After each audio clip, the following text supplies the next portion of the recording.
Hello everyone, কি খবৰ সকলোৰে? আজিৰ ভিডিঅ'টো ফাইনেন্সিয়েল টপিকৰ হ'ব। চাওক, ফাইনেন্স আমাৰ জীৱনত সকলো পৰ্যায়তে কামত আহে।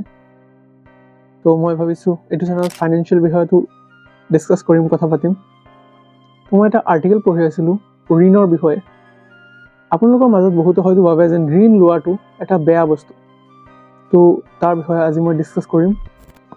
ঋণ দুই ধৰণৰ হ'ব পাৰে, যেনে ভাল ঋণ, বেয়া ঋণ। দুটাৰ ডেফিনেশ্যন দিওঁ।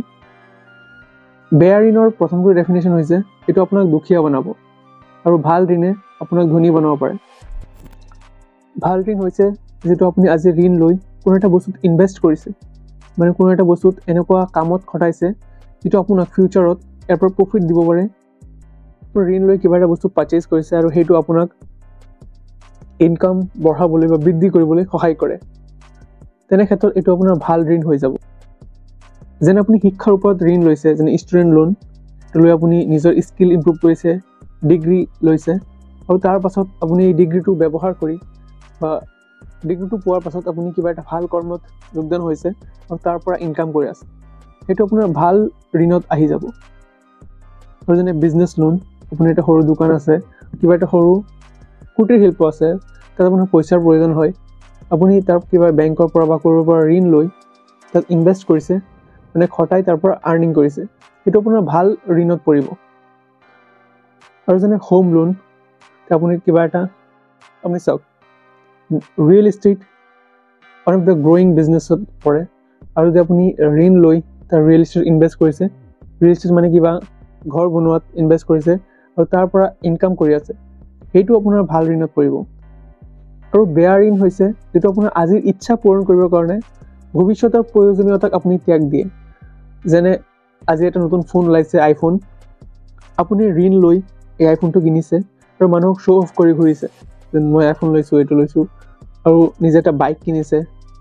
যদি কোনো প্ৰয়োজনীয়তা নোহোৱাকৈ আপুনি বাইকটো কিনিছে, সেইটো আপোনাৰ বেয়া ঋণত পৰিব। আৰু যদি ইয়াৰ পৰা আপুনি ইনভেষ্ট কৰিছে, মানে এই বাইকটো ইউজ কৰি বা ব্যৱহাৰ কৰি আপুনি তাৰ পৰা আৰ্নিং জেনেৰেট কৰিছে, সেইটো আপোনাৰ ভাল ঋণত পৰি যাব। যদি আপুনি নিজৰ ইচ্ছা পূৰণ কৰিবলৈ কোনো ধৰণৰ ঋণ লয় বা তাৰ পৰা কোনো আৰ্নিং নকৰে বা ইনকাম নকৰে, সেইটো আপোনাৰ বেয়া ঋণত পৰি যাব। বেয়া ঋণ যেনে ক্ৰেডিট কাৰ্ড, যে আপুনি কিবা এটা প্ৰয়োজন হৈছে, আপোনাৰ ইচ্ছা হৈছে, আপুনি গৈ ক্ৰেডিট কাৰ্ড ইউজ কৰি বস্তু কিনি লৈছে, তো বেয়া ঋণত পৰি যায়। শ্বপিং EMI, যেনে আপুনি কিবা এটা বস্তু কিনিবলৈ গৈছে, মই কৈ আছোঁ আগতে, কিবা এটা বস্তু কিনিবলৈ মন কৰিছে, সেইটো আপুনি শ্বপিং কৰিবলৈ EMI ব্যৱহাৰ কৰিছে, ঋণ লৈছে, সেইটো এটা বেয়া ঋণ বুলি ক'ব পাৰি। আৰু লাইফষ্টাইল মেইনটেইন কৰিবলৈ, যেনে মানুহক দেখাবলৈ আপুনি গৈ ঋণ লৈছে, সেইটো আপোনাৰ বেয়া ঋণত পৰিব। মোৰ মতে আপোনাৰ যিমানখিনি আছে সিমানখিনি ব্যৱহাৰ কৰক। চিম্পল কথাত যদি ক'ব যাওঁ, ভাল ঋণে আপোনাক পইচা ইনকাম কৰি দিব, আপোনাৰ ফিউচাৰ চিকিউৰ কৰে, মানে আপুনি ভৱিষ্যতৰ কাৰণে উপাৰ্জনৰ ৰাস্তা মুকলি কৰি দিয়ে, আপোনাৰ ভেলু গ্ৰ' হয়। মানে যদি আপুনি ঋণ লৈ কিবা ভাল প্ৰডাক্টিভ কামত ইনভেষ্ট কৰে, সেইটো আপোনাৰ ৱেল্থত যোগদান হয় আৰু আপোনাৰ ৱেল্থ ইনক্ৰিজ কৰে।